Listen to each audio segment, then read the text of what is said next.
Começa agora, programa Painel Livre, com Marconi Viana.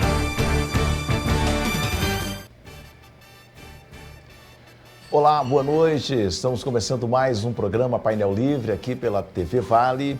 Hoje vamos falar sobre dependência emocional. Quem veio conversar com a gente é a psicóloga clínica e terapeuta integrativa Rosângela Marques Santos, que atendeu o nosso convite, vai tirar dúvidas e apresentar aqui para fazer uma prestação de serviços aqui no nosso programa. Quero agradecer a você que nos acompanha. Estamos ao vivo no nosso site tvvalinet.com.br, transmitindo no canal 7 analógico, canal 34 digital e o programa já disponível na plataforma do YouTube.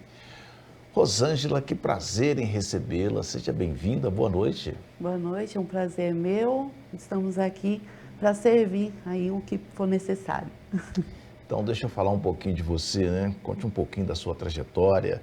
O que te levou a escolher a psicologia como missão de vida?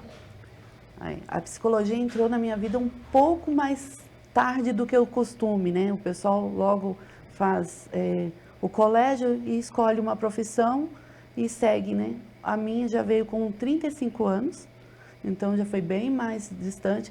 Mas a minha trajetória ela veio para somar uma experiência de vida. Eu trabalhava com dependente químico por muito tempo, trabalhei com dependente químico, e aí eu precisava de alguma coisa. Não, eu sempre falava, falta algo para me ajudar essas pessoas, falta algo para somar mais aqui dentro desse universo, né, que é um mundo ali, né, dos dependentes químicos. E aí veio a psicologia e aí eu me encontrei e falei, não, é isso. Ajudar o próximo de uma forma, não no sentido de fazer, né? Porque nós não fazemos nada no sentido de mão de obra física, mas sim emocional e mental, né? Então muda o estado emocional da pessoa, então essa é a minha missão, né? Trazer à tona aquilo que a pessoa não está vendo. Agora, vamos falar um pouco de dependência emocional. Afinal, o que é dependência emocional? O que diferencia de um relacionamento afetivo saudável? A dependência emocional, ela tem um começo, um meio, e normalmente o fim dela é num processo terapêutico, para finalizar uma dependência emocional. Porque ela vem ligada a pessoas que, com a baixa autoestima, vem com um sofrimento de uma rejeição na fase da infância, e aí ela vem buscando algo para ela se agarrar, se segurar. E normalmente ela consegue alguém, uma pessoa, e aí ela começa esse movimento de depender daquela pessoa como se aquela pessoa fosse a única saída da vida dela. O meio disso, né, isso é o começo, ela começa a ver o meio dessa dependência emocional.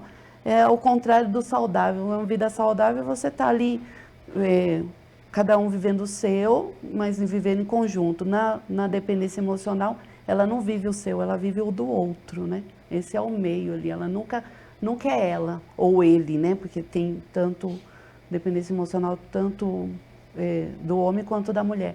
E o final é num processo terapêutico, quando ela começa a se encontrar com ela mesma. Aí ela começa a ver, calma, ele é ele, eu sou eu, e a gente pode seguir junto. Então, esse é um final. Você falou aqui, eu vou fugir um pouquinho do nosso roteiro aqui, me chamou a atenção da possibilidade, não sei, me esclarece, né? Uhum. Há a possibilidade disso tudo que a gente está falando aqui, num sentimento coletivo, por exemplo, uma dependência emocional coletiva, ideologias, partido político, time de futebol, ficar dependente daquilo ali.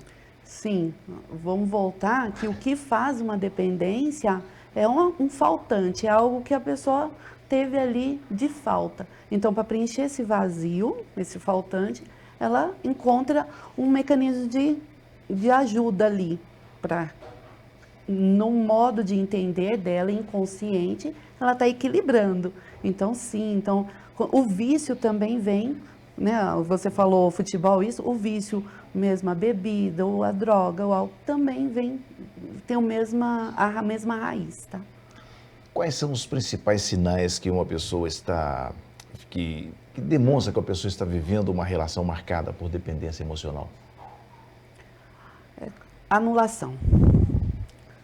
Quando você vê uma pessoa se anulando, então, com baixa autoestima, quando ela não tem uma voz, ela não se posiciona, ela não sabe dar limite, ela não sabe dizer não, você já ali começa, como eu costumo dizer, começa a levantar a orelha.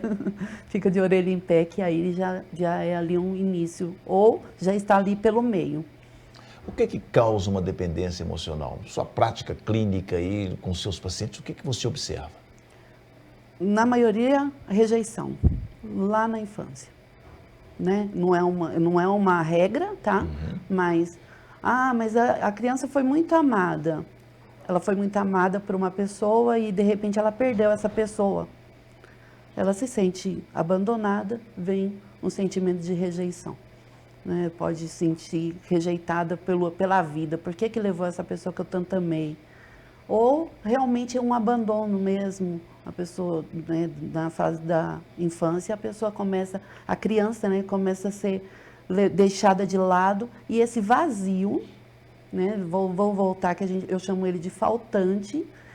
Esse vazio, ela busca preencher de alguma forma. E aí, a gente está falando de dependência emocional de uma pessoa, mas como você mesmo falou, pode ser de qualquer uma outra situação que ali, momentaneamente, traz prazer.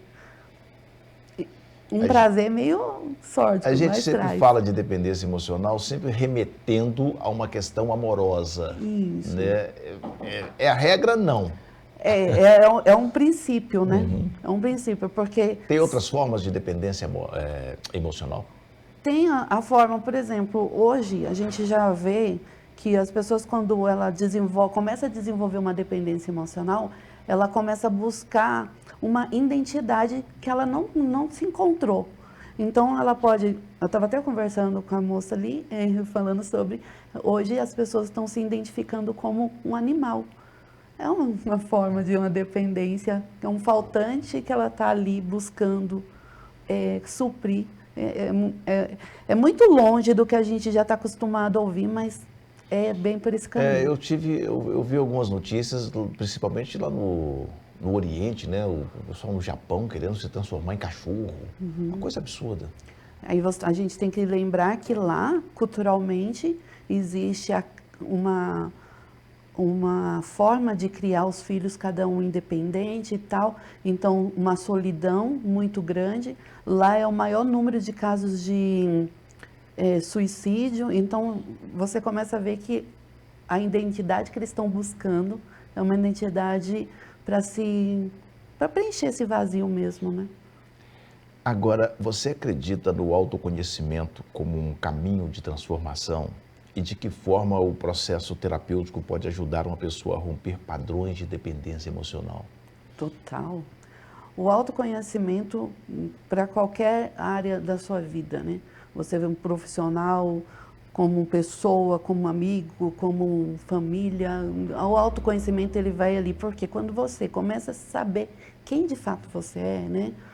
Você sabe qual é a sua função dentro daquela situação. Então, função na vida, né, como falando da dependência emocional amorosa, que função que eu tenho dentro desse relacionamento? Então, o autoconhecimento traz esse conhecimento, né, de saber quem eu sou, qual é a minha função.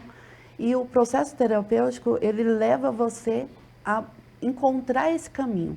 Eu costumo dizer que a gente faz o seguinte: você tem um problema. O psicólogo vai fazer você olhar para aquele problema, quer dizer, por exemplo, você está com a dependência emocional, vai fazer você olhar para aquela dependência emocional de fora, por um outro ângulo. Aí você olha e fala, nossa, de fato eu estou vivendo essa dependência emocional. Aí a pergunta do psicólogo é, e isso tá bom para você? E normalmente a resposta é não. Então dali começa um processo de, calma, se não está satisfatório, precisa mudar. E quem tem que mudar? Eu.